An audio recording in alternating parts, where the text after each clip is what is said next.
हदीस में आया है कि एक इंसान अल्लाह के यहां जब पेश होगा तो जो तोहफा या हदिया वो खुदा की खिदमत में पेश कर सकेगा वो कोई भी हदिया उस शय से बढ़कर नहीं हो सकता कि जो खुद उसी की जात से सादिर हुआ है, उसी को कलाम की उसकी खिदमत में पेश करें तो यही उसके लिए सबसे बड़ा तोहफा है।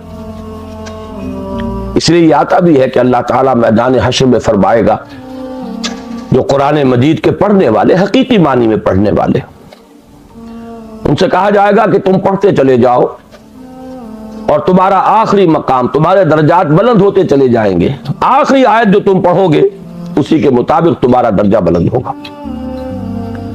किस एतबार से सूरह रहमान में है अर्रहमान अल्लमल कुरान, रहमान की रहमानियत का मजहर अतम कुरान है, उसकी रहमत का सबसे बड़ा मजहर कुरान है। लेकिन एक अजमत है इफादियत के एतबार से, इंसानों के लिए ये किस किस पहलू से मुफीद है, उसके एतबार से मैं समझता हूं कि जामे तरीन मकाम सूरह यूनुस की ये दो आयात है जो मैंने तिलावत की। या अय्युहन्नास, ए लोगो, क़द जाअतकुम मौइज़तुम मिन रब्बिकुम व शिफ़ाउन लिमा फ़िस सुदूर व हुदम व रहमतुल लिल मोमिनीन। पहली आयत में 4 अल्फाज जमा किए गए कुरान के लिए। ऐ लोगो, तुम्हारे पास आ गई है वो शय जो मौइज़ा भी है, नसीहत, बात से बना है लफ्ज़, मौइज़तुन व शिफ़ाउन लिमा फ़िस सुदूर, और जो कुछ सीनों में रोग है उनका मदावा, उनकी शिफा, उनका मुआलिजा, व हुदन, और हिदायत, रहनुमाई, व रहमतुल लिल मोमिनीन, और रहमत अहले ईमान के हक में। इसके बाद फरमाया, मैं इन 4 अल्फाज की शरह बाद में करूंगा, लेकिन दूसरी आयत का मफहूम भी सामने आ जाए तो इस पहली आयत की अजमत जो है वो निखर कर सामने आएगी। कुल बिफज़्लिल्लाहि व बिरहमतिही, ए नबी उनसे कह दीजिए ये अल्लाह ताला के फजल और उसकी रहमत का मजहर है कि उसने ये कलाम नाज़िल फरमाया। फबिज़ालिका फलयफ़रहू, तो चाहिए कि इस पर खुशियां मनाए, जश्न मनाए कि अल्लाह का ये फजल और अल्लाह की ये रहमत हमारे शामिल हाल हुई, हमें अता हुई। हुवा खैरुम मिम्मा यजमऊन, ये उन तमाम चीजों से ज्यादा कीमती और बेहतर है जो ये जमा करते हैं, दौलत, माल व असबाब, आसाइशों का साजो सामान, राहत की मुख्तलिफ चीजें जो अब इंसान जमा करता है। हुवा खैरुम मिम्मा यजमऊन, उन तमाम चीजों से जिन्हें ये जमा करते हैं, जिनकी कदर कीमत का इनके कल्ब पर कोई नक्श है, उन सब से कहीं बेहतर, कहीं कीमती, कहीं वकी, कहीं ज्यादा काबिल कदर शय ये। खुशी मनानी हो तो इस पर मनाओ, जश्न मनाना हो तो इसका मनाओ। अब आइए पलटकर इन 4 अल्फाज के अंदर एक बड़ा गहरा मानवी रब्त है। आमतौर पर आप देखते हैं कुरान मजीद अपने लिए एक ही लफ्ज इस्तेमाल करता है, हुदन। अलिफ लाम मीम ज़ालिकल किताबु ला रैब फीह हुदल लिल मुत्तकीन। असल शय हिदायत है, रहनुमाई। अभी रमजान मुबारक की आमद आमद है, उसका जो जिक्र है सूरह बकरा ही में, शाहरु रमज़ान अल्लज़ी उन्ज़िला फ़ीहिल कुरान हुदल लिन्नास व बय्यिनातिन मिनल हुदा वल फुरक़ान। लफ्ज़ हिदायत को 2 मरतबा एक ही आयत में दोहराया। लोगों के लिए हिदायत और रहनुमाई, और हिदायत भी बिल्कुल रोशन, मुबरहन, बय्यनात, एच पेच नहीं, कोई मुअम्मे हल नहीं कराए गए, कोई मंतिक की पेचीदगियों में नहीं उलझाया गया। तो असल तो है हिदायत और रहनुमाई, लेकिन यह मकाम इस एतबार से बड़ा मुनफरिद है कि उससे पहले 2 अल्फाज लाए गए। उसकी हिकमत की तरफ मुतवज्जे कर रहा हूं। जैसे चूंकि मैं भी कभी तबीब था, डॉक्टर था, उस हवाले से यहां कई मेरे साबिक मेरे एतबार से हम पेशा हजरात यहां मौजूद हैं, उन्हें मालूम है कि आला से आला दवा हो, वो जज्ब हो जिस्म में, तभी तो मुफीद होगी। बड़ी से बड़ी बात, आला से आला कलाम, उम्दा से उम्दा हिदायत, बेहतरीन से बेहतरीन हिकमत, अगर दिल सख्त हो गया तो मर्द नादा पर कलामे नर्मो नाजुक बेअसर। फूल की पत्ती से कट सकता है हीरे का जिगर, मर्द नादा पर कलामे नर्मो नाजुक बेअसर। ये दिल की सख्ती, जिसे कुरान कहीं कहता है रैन, कल्ला बल राना अला कुलूबिहिम, इनके दिलों पर जंग लग चुका। हदीस में भी आया है, इन हादिहिल कुलूब लतस्दो, इन दिलों के ऊपर जंग आ जाता है। कमा यसदउल हदीद इज़ा असाबहुल मा, जैसे कि लोहा जो है जंग आलूद हो जाता है जब पानी उस पर पड़े। कहीं कहा गया कि दिल पर सख्ती आ जाती है, और इंसानी दिल पर जब सख्ती आ जाए, कुरान मजीद में सूरह बकरा ही में वो तमसील है रोंगटे खड़ी कर देने वाली, कि जब इंसान के दिल में सख्ती पैदा हो जाए तो कोई शय दुनिया की उतनी सख्त नहीं होती जितना कि इंसान का दिल सख्त हो जाता। सुम्मा कसत कुलूबुकुम फहिय कल हिजारत अव अशद्दु कसवा फइन्न मिनल हिजारत लमा यशक्ककु फयखरुजु मिनहुल मा व इन्न मिनहा लमा यहबितु मिन खशियतिल्लाह।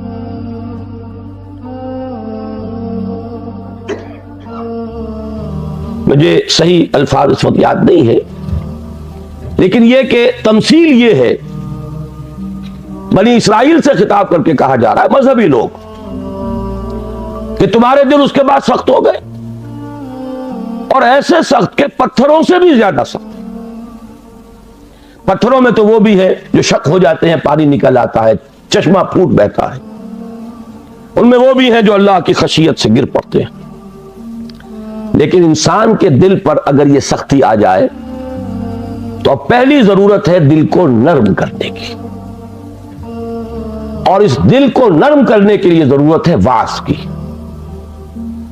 वो वाज के जो आज हमारे यहां बड़ी ही तहकीर वाली बात बन गई है, वाज हो रहा है, यानी वाज कोई उम्दा शय नहीं होती, वाज कोई आला शय नहीं है, कोई अकली बातें हो, कोई रैशनल अप्रोच हो, कोई मंतकी बात हो। वाज के बारे में तो बड़े ही एक इस्तेहकार के अंदाज में कहा जाए ये वाज फरमा रहे हैं, हालांकि वाकया यह है कि वाज की बड़ी जरूरत है। दिल नर्म होगा तभी वो जज्ब होगा, कलाम उसमें दाखिल होगा। आपको मालूम है वो जमीन जिसके ऊपर कसा जाता है सख्त, कितनी बारिश बरस जाए वो पानी इधर उधर चला जाएगा, जज्ब होगा ही नहीं, लिहाजा उसकी कोई इफादियत नहीं। तो सबसे पहली शय है दिल को नरम करने वाली बात। एक हदीस में इसका नक्शा खींचा गया है कि एक मर्तबा हुजूर ने वाज फरमाया, खुतबा दिया, जिसके बारे में अल्फाज आते हैं कि जिससे दिल लर्ज उठे और आंखों से आंसुओं के चश्मे जारी हो गए। साहबा ने अर्ज किया कि हुजूर मालूम होता है कि ये तो कोई आप जैसे कि ये कलाम आपका जैसे किसी को विदा किया जा रहा हो, रुखसत किया जा रहा हो, कोई ऐसी बात है तो मजीद वसीयत फरमाइए, मजीद नसीहत फरमाइए। तो वाज की अपनी जगह बड़ी अहमियत है, वाज काबिल हिकारत शय नहीं है, इंसान में अक्ल ही नहीं है, जज्बात भी है। जज्बात को खुद एक ग़िज़ा की जरूरत है, बल्कि इंसानों की अजीम अक्सरियत जज्बात ही की राह से अप्रोच की जा सकती है। वो एक बड़ी ही माइन्यूट माइनॉरिटी होती है जिन्हें आप इंटेलेक्चुअल्स कहें, उन्हें तो वाकईतन उनकी मजबूरी भी है कि उन पर वास असरअंदाज नहीं होता। उनके लिए जरूरत है बुरहान की, दलील की, इस्तिदलाल की, मंतिक की। लेकिन अजीम अक्सरियत इंसानों की, उसके अंदर जज्बात और उस जज्बे को अपील करने वाली शय। अब मुझे याद आ गई बात, हजरत उमर रजी अल्लाह ताला अन्हु, उनको मोम करने वाली शय क्या थी? कितने सख्त इंसान। आखिरी फैसला यह है कि देखा जाएगा जो कुछ हो रहा है। ये दारू नदवा में बैठे हुए लोग तय नहीं कर पाएंगे, ये सोचते ही रह जाएंगे और मोहम्मद का जादू चलता जा रहा है।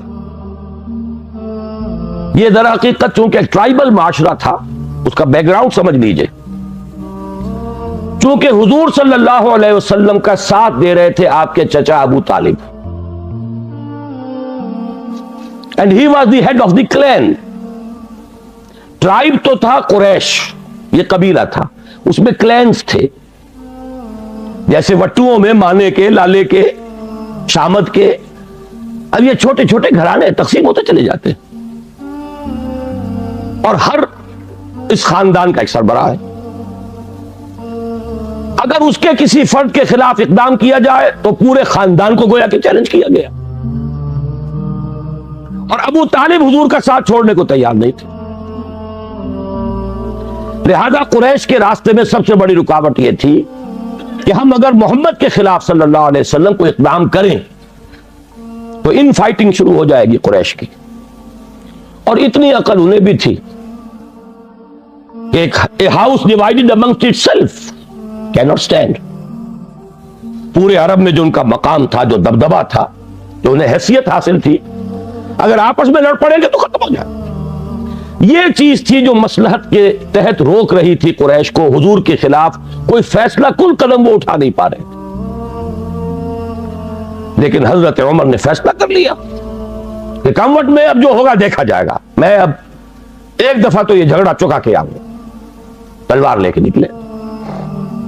रास्ते में एक साहब मिल गए कि जो ईमान ला चुके थे। उन्होंने तेवर देखे, उमर इब्नुल खत्ताब जिस बात का फैसला कर ले कर गुजरने वाला, बड़ी हिकमत से डाइवर्ट किया। कहां चले? कि बस मैं अब किस्सा चुकाने जा रहा हूं, ये रोज की किलकिल जो है अब खत्म होनी चाहिए।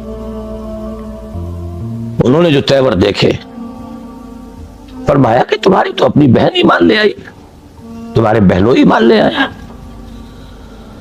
अब वो जो जलाल और गजब, उसका मैं और आप अंदाजा नहीं कर सकते, जिसके साथ वो गए हैं अपनी बहन के घर, और जिस तरह मारा पीटा है बहनोई को भी हजरत सईद इब्न ज़ैद रज़ी अल्लाह ताला अन्हु और फातिमा बिन्त खत्ताब हजरत उमर की हमशीरा। एक जुमला निकला है बहन की जबान से, लहूलुहान हो गई है बहन, भाई और बहनोई भी। उमर चाहे तुम हमें हलाक कर दो, लेकिन अब इस दीन को हम छोड़ने वाले नहीं। एक जुमला है, मोम की तरह पिघल कर रह गया उमर। इसमें कोई इंटेलेक्चुअल अपील तो नहीं थी, कोई दलील तो नहीं थी, कोई मंतकी अप्रोच नहीं थी, कुछ भी नहीं। तो मालूम हुआ कि इंसान के अंदर, उमर जैसे शख्स के अंदर भी जज्बात हैं। तो मालूम यह हुआ कि इंसानों की एक अजीम अक्सरियत है जिसको जब तक कि ये ऊपर का क्रस्ट ना उतरेगा, लाख आप मोती बखेरते रहिए, मर्द नादा पर कलामे नर्मो नाजुक बे असर। तो सबसे पहली ये जरूरत है दिल के उस क्रस्ट को नरम करने की, ताकि जज्ब तो हो, दवा अंदर उतरे तो सही। चूब जान दर रफ्त जान दीगर शब्द, जब जान के अंदर उतर जाएगी ये शय तब तो इनकलाब आ जाएगा, लेकिन उतरे तो सही। उसके लिए उस क्रस्ट को तोड़ना जरूरी है। लिहाजा पहली शान कुरान हकीम की इस आयत में आई मौइज़तुन। ये दूसरी बात है कि हमने वाज के एतबार से भी वो नाकदरी की है कुरान की कि इसको वाज के मैदान से भी निकाल दिया गया था। और आज की बात नहीं, आज तो खैर वाज ही को गाली बना दिया गया, लेकिन बहुत अरसे पहले वाज भी होते थे तो मसनवी मौलाना रूम से होती थी। अल्लामा इकबाल ने जो मरसिया कहा है, वाइज़े दस्ता ज़नो अफसाना बंद, मानिए ऊ पस्त हरफे ऊ बुलंद, अज़ईफो शादो मुरसल कारे हूं, अस खतीबो बैलमी गुफ्तारे हूं। वाज होते थे बड़ी ही कमजोर हदीसों के बल पर, बड़ी ही बेसरोपा रिवायात और हिकायात के बल पर, या अशर के बल पर, कुरान के बल पर। हालांकि सबसे बड़ा मौइज़ा, वाज, नसीहत खुद कुरान।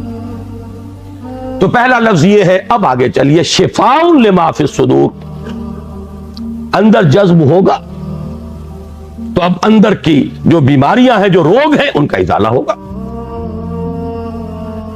ये कौन से बीमारियां हैं?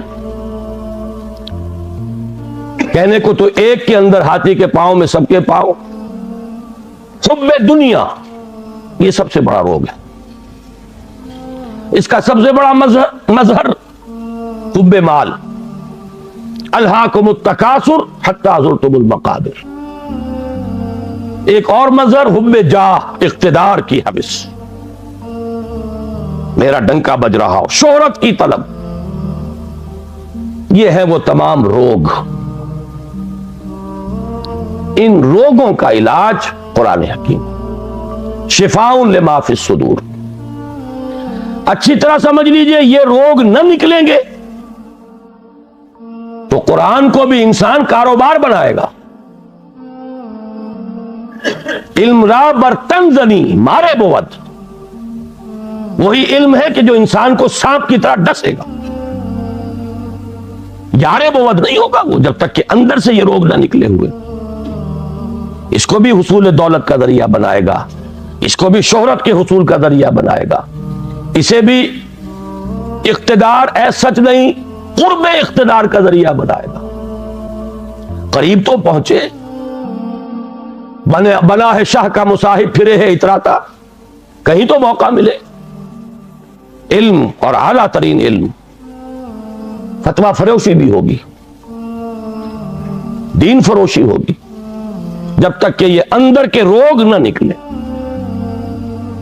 लिहाजा दूसरा मरहला, उस असल काम से पहले हुदन, हिदायत तो तब होगी जबकि पहले ये जज्ब हो, जज्ब होकर अंदर के गंद निकाले, उनका इजाला करे। हुब्बे दुनिया की जड़ काटे, हुब्बे माल की जड़ काटे, हुब्बे जाह की जड़ काटे, शोहरत की तलब की जड़ काटे। अगर ये जड़ें रह गई तो ये इल्म, जैसा कि मैंने अर्ज किया, मुफीद नहीं, उल्टा मुजिर होगा। ये उसी दुनिया के कमाने का जरिया बन जाएगा। उसके बाद अगर ये इजाला हो गया, ये तनकिया हो गया, अब है हुदन व रहमतुल लिल मोमिनीन। अब ये हिदायत है, और हिदायत ये है एक टोटल ह्यूमन पर्सनैलिटी के लिए हिदायत, उसके फिक्र के लिए भी हिदायत है, उसके लिए एक निजाम जिंदगी के एतबार से भी हिदायत है, उसके लिए इनफिरादी लायामल के एतबार से भी हिदायत है।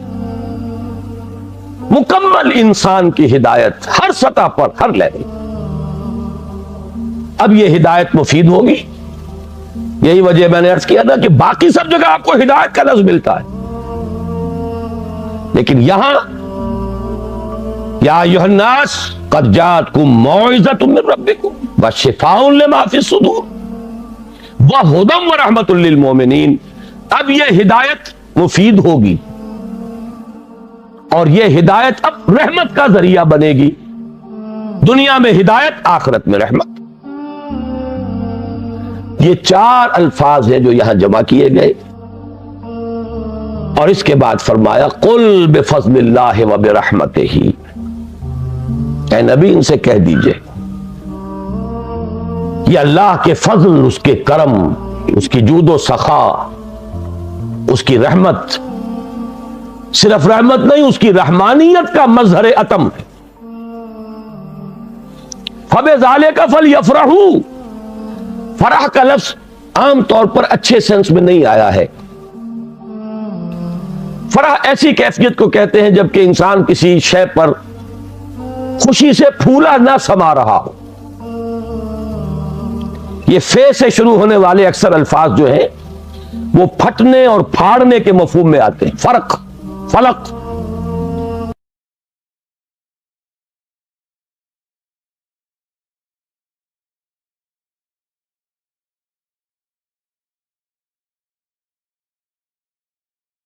नहीं आता। लेकिन यहां फरमाया अगर खुशियां मनानी ही है, इतराना ही है, बना है शाह का मुसाहिब फिरे है इतराता। इतराना है तो इस पर इतराओ, जश्न मनाना हो तो इसका मनाओ, खुशियां मनानी हो तो इस पर बनाओ। कुल बिफज़्लिल्लाहि व बिरहमतिही फबिज़ालिका फलयफ़रहू हुवा खैरुम मिम्मा यजमऊन। एक बात रह गई है बीच में, इशारा कर दूं। मैंने जैसा कि अर्ज किया था, मौइज़ा के एतबार से भी हमने कुरान को, क्या कहूं, लफ्ज तो बहुत सख्त आ रहा था लेकिन कुरान मजीद के ख्याल से रुक गया। कम से कम यह कि मतरूक तो कर ही दिया।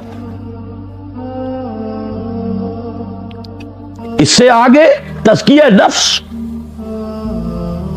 उसमें तो सिरे से इसका कोई दखल ही नहीं। उसके लिए तो कुछ और अज़कार होंगे, कुछ और मुराक़बे होंगे, कुछ और मेडिटेशंस होंगी, कुछ और रियाजतें होंगी, कुछ और तपस्याएं होंगी, कुछ और आसन लिए जाएंगे इधर से उधर से, कहीं जोगियों से और कहीं नौ अफलातूनी, न्यो प्लेटोनिज्म, अफलातूनी नजरियात, नौ अफलातूनी नजरियात। यह है कि जो हमारे यहां तज़किया नफ्स के लिए बोरो की गई है चीज। हालांकि शिफाउन लिमा फी सुदूर कुरान कह रहा, खुद कुरान अंदर के सारे गंद धोने वाला, अंदर के सारे रोग उनका इजाला करने वाला तो कुरान है। वनुनज़्ज़िलु मिनल कुरान मा हुवा शिफाउन व रहमतुल लिल मोमिनीन वला यज़ीदु ज़ालिमीन इल्ला खसारा। हम उतार रहे हैं इस कुरान में से वो शय जो शिफा है और रहमत है अहले ईमान के हक में, लेकिन जालिमों के लिए खिसारे ही का इजाफा करता है। वो जालिम कौन है? जिनके अंदर वो रोग है बाकी। तो इसके लिए भी अल्लामा इकबाल ने कहा, सूफियों का हाल, सूफिये पश्मीना पोशो हाल मस्त, अज शराबे नगमे कव्वाल मस्त, आतिशत शेरे इराकी दर दिलश, दरनमी सादत बकुरा महफिलश। पश्मीना पोश भी है, हाल मस्त भी है, कव्वाल से वजद आ रहा है, कव्वाली से हाल। अज शराबे नगमे कव्वाल मस्त, आतिशत शेरे इराकी दर दिलश। इराकी का शेर हो, हाफिज का शेर हो, अंदर आग, हरारत महसूस होती है। दर नमी सादत बकुरा महफिलश, उसकी महफिल में कुरान बार नहीं पा सकता, कुरान से सरोकार नहीं रहा। दोनों एतबारात से हमने कुरान को साकित किया, खारिजुल बलद किया। इससे ज्यादा सख्त लफ्ज ज़बान पे ला नहीं सकता। बहरहाल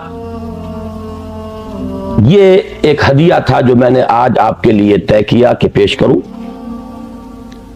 अब इसके हवाले से आगे मौलाना रूमी का एक शेर अर्ज कर दूं कि ई कदर गुफ्तेम बाकी फिक्र करो। हर दफा वो सारी कथा जो है दोहराने की जरूरत नहीं।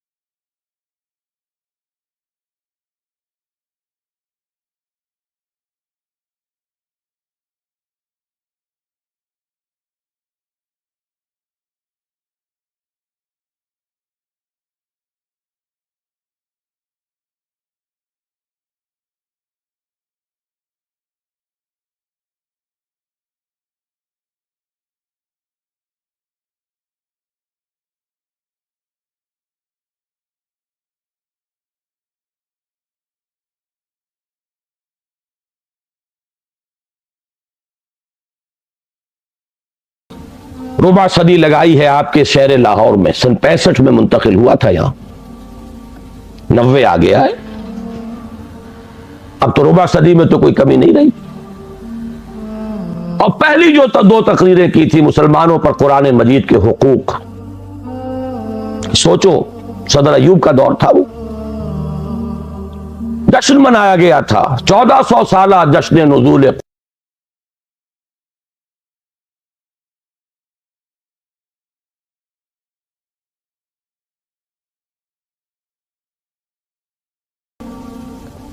होशियारी का काम था। बहुत किस्म के जश्न मनते थे, जश्न मेहरान, जश्न फला, रक्स मौसीकी। तो उन्होंने सोचा कि मौलवियों को भी रिश्वत के तौर पर एक जश्न दे दो, अलॉट करो। 1400 साल हो गए, लिहाजा कुरान को सोने के तार से लिखो। एक तो ये काम, और दूसरे ये कि क़िराअत की महफिल मुनक़्क़िद करो।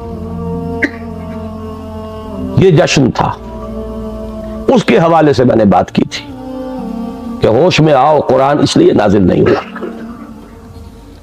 जब ये मौइज़ा था, जब ये शिफाउन लिमा फी सुदूर था, जब ये हुदल लिन्नास था, जबकि ये मुजीब रहमत था, पूरा कुरान भी लोगों के पास नहीं था। कहीं पुर्जों पे लिखी हुई सूरतें, कहीं ऊंट के शाने की हड्डी पर, स्कैपुला पर लिखी हुई कोई सूरत, शाज किसी को कागज दस्तयाब होता था। कहीं माबैन दुफ़तैन तो कुरान था ही नहीं। वो तो हजरत अबू बकर ने किया है, हुजूर के जमाने में तो नहीं था। सीनों में जमा हो गया था। सोने के तार से क्या सवाल, तांबे के तार से लिखा हुआ भी नहीं था, कागज पर छपा हुआ था ही नहीं, लेकिन कुरान था, सीनों में था। बल हुवा आयातुम बय्यिनातुन फी सदूरिल लज़ीना उतुल इल्म, सीनों में था। उस कुरान ने इनकलाब बर्पा किया। आज हम 1-1 हज़ार रुपए का नुस्खा जो है खरीद कर बच्चियों को जहेज में देते हैं, लेकिन यह कि वो कुरान हकीकत में नहीं है। ला यब्का मिनल इस्लाम इल्ला इस्मुहु वला यब्का मिनल कुरान इल्ला रस्मुहु, रस्मुल खत है। तो दौड़ पीछे की तरफ है गर्दिश अय्याम तू, जरूरत है लौटने की कुरान की तरफ। उस लौटने के लिए अपनी जगह पर खुद भी आदमी तय करे जो कमी है।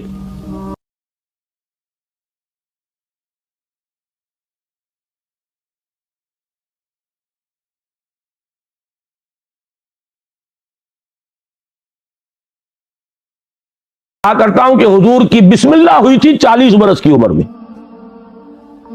जब कुरान की पहली आयत नाजिल हुई है और हुक्म हुआ इकरा, आपने ये कहा था माना बेकारी, मैं तो पढ़ने वाला नहीं हूं, पढ़ा हुआ नहीं। 40 बरस की उम्र थी तब कुरान पढ़ना शुरू किया। It's never too late. कुरान पढ़िए, कुरान समझिए, कुरान पर अमल कीजिए। अगर अल्लाह ने आपको फहम की एक बुलंदतर सतह पर, हायर लेवल ऑफ कॉन्शियसनेस पर फाइज किया है, उसी लेवल के कुरान को पढ़िए। यह कुरान नहीं है, इसमें हजारों कुरान है।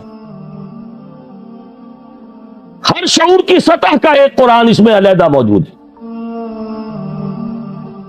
और हर दौर की इल्मी सतह पर, उसके उफक पर एक खुर्शीद ताजा के मानंद ये कुरान तुलू होगा। लेकिन जरूरत है इसमें लगने की, खपने की, इसमें डूबने की, इसमें गौताजनी की। कुरान में हो गौताजन है मर्द मुसलमान। इससे जरा आगे बढ़िए। अल्लाह ने दौलत दी है, लगाइए इस काम में। और अल्लाह ने औलाद दी है जो सबसे बड़ा एसेट है इंसान का, जो असल सदका जारिया है, तो लगाइए इस काम में। अभी मेरे एक बड़े अजीज दोस्त, बड़ी कदर है मेरी निगाह में उनकी, एयरफोर्स में बड़े ऊंचे मकाम पर है। वो फरमा रहे थे कि मैंने अपने बाज अजीजों से ये कहा कि कुरान कॉलेज में बच्चों को दाखिल कराएं, लेकिन मालूम हुआ कि आपके यहां तो वो उर्दू मीडियम है। अब ऊंची सोसाइटी वो तो उर्दू मीडियम में अपने बच्चे को नहीं भेजेगी, तो आप कोशिश करें। मैंने कहा कि ठीक है, सोचेंगे इस पर। बात समझ लीजिए कि कुरान कॉलेज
ख्याल आया, मेरे अपने अहबाब कहते रहे कोई आला दरसगाह जिसमें के ऊंचे लोग भी आए। मैं कहता हूं सही है, आपकी जरूरत, आपका ख्याल दुरुस्त है, हमें केटर करना चाहिए उस लेवल की भी जरूरत को। वरना वो जाते हैं, दलाइल है, कैथेड्रल में जाएंगे, फला जगह जाएंगे, वहां जाएंगे, तो आप क्यों नहीं इस तरह का मदरसा खोलते? मैंने कहा कोई करे, मुझे इतराज नहीं, बल्कि मेरी आशीर्वाद हासिल होगी, मेरा ताउन होगा, लेकिन मैं अपने ऊपर यह तोहमत नहीं ले सकता कि कुरान के नाम पर मैं कॉलेज बनाऊं और उसमें भी सिर्फ वही बच्चे दाखिल हो जिनके वालिदैन 5-5 हजार रुपए फीस अदा कर सके। गोया कि आज का कुरान भी सिर्फ उमरा के लिए। यह बात मेरे लिए काबिल कबूल नहीं। मुझे तो खुलूस चाहिए, जज्बा चाहिए, आज़म चाहिए। पहले से तय कर ले कि हमें उस रास्ते पर जाना ही नहीं, वो चाहिए। वो जो मौलाना रूम ने कहा कि दी शेख बा चिराग, एक शेख दिन के वक्त हाथ में चढ़ लिए हुए किसी को तलाश,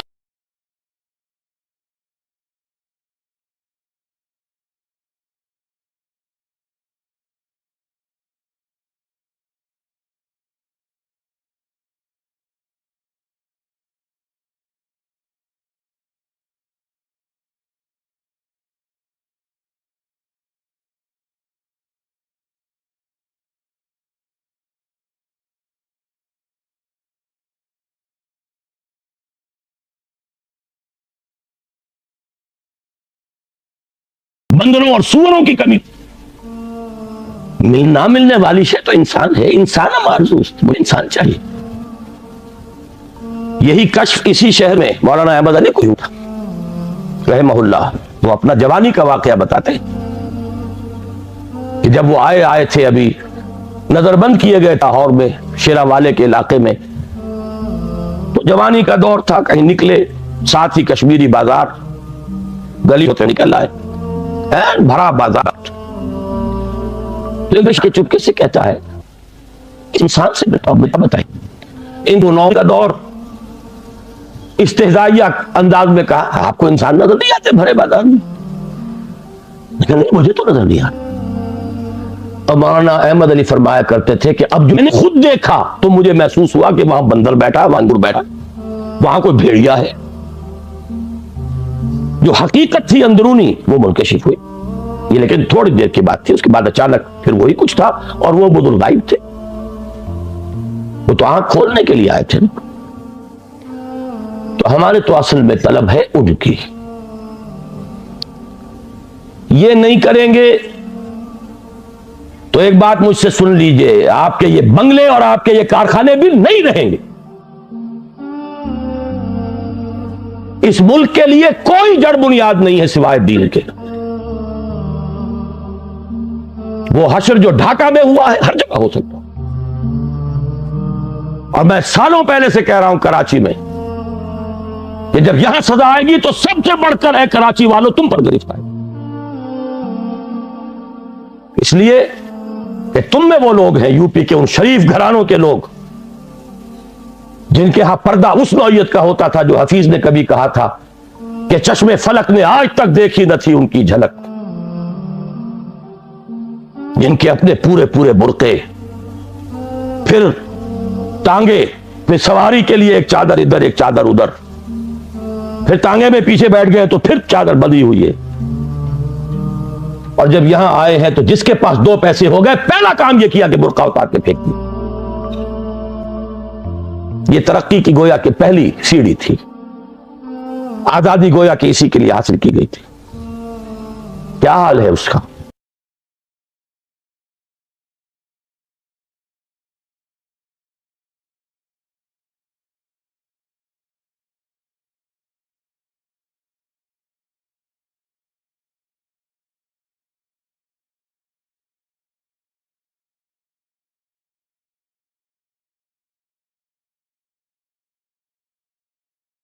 अगर इसकी खैर दरकार है, आज सुबह 2 घंटे की तकरीर कर चुका हूं, किताब लिख चुका हूं इस्तेहकाम पाकिस्तान,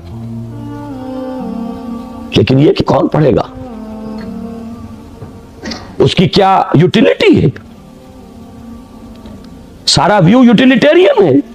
इफादियत क्या है? कोई प्रोफेशनल इफादियत है? कोई माली इफादियत का पहलू है? कुछ भी नहीं। कोई तफरीह है, तबाह है? वो भी नहीं। लेकिन यह कि बहरहाल गौर कीजिए, सोचिए, जो ताउन जिसने जब जितना किया उतना ही मशकूर हूं, ममनून हूं। मैंने अल्हम्दुलिल्लाह अपने आप को लगा दिया, और आज दिन में भी कहा था, न सिर्फ अपने आप को लगा दिया, अपनी औलाद को खपा दिया। अल्लाह कबूल फरमाए। लेकिन आपसे मुतालबा यह है, इसके लिए अगर ज़कात नहीं निकालेंगे अपनी औलादों में से,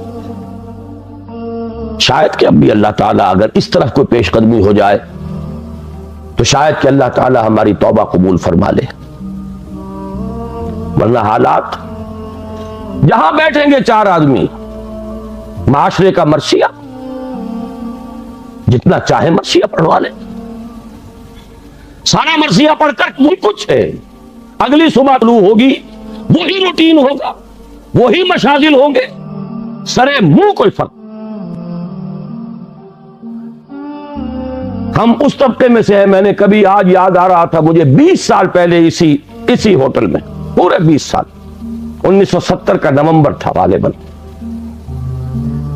मेडिकल एसोसिएशन के तहत मैंने इस होटल में तकरीर की थी। 4 दायरे बताए थे माशरे के। आज मैं जुमे की तकरीर में फिर उसे दोहरा कर आया, इसलिए मुझे याद आया था कि आज शाम फिर मुझे उसी होटल में पहुंचना है। 4 कंसेंट्रिक सर्कल्स, छोटा सा दायरा जिसमें 2% आदमी है, बड़ा दायरा जिस मजीद 3%, 5% आदमी, और जरा दायरा उसमें कुछ 8% आदमी हमारे माशरे के, और वो आगे बड़ा दायरा जिसमें 85% आदमी। उस 85% का तो हाल यह है कि दीन से कोई ताल्लुक सिरे से नहीं है, जिसको अमली ताल्लुक कहा जाए, इसलिए कि उसका फुट रूल अल्लाह और उसका रसूल जो देंगे उसी से नापा जाएगा, उसका यार्ड से होगा। कितनी फीसद आबादी आपकी 5 वक्ता नमाज की पाबंद?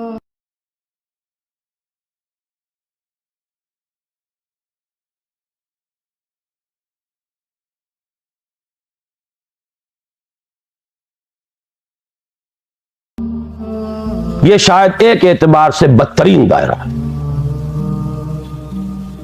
यह उन लोगों पर मुश्तमिल है जिनका तसव्वुर मजहब लिमिटेड भी है, परवर्टेड भी है, महदूद, मसशुदा। उनका तसव्वुर मजहब सिर्फ नमाज रोजा, अब इजाफा हो गया उम्रे और हज, पै बपै। लेकिन हर हम